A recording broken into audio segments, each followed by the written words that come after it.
ามแลตะเวนแดงลับดงตึกสูงใจลอยอยู่ในเมืองกรุงไปถึงทิวทุ่งท้องนาคือทอดแม่พ่อ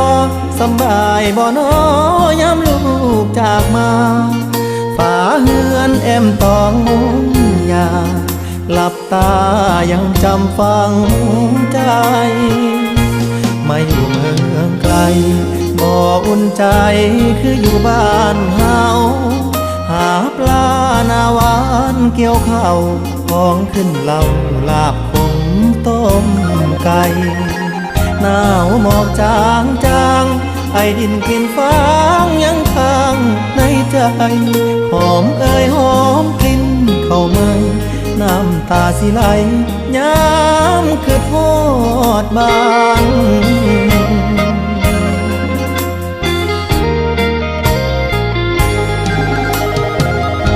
คือทอดเพื่อนสารป่านนี้เป็นจังใดน้อง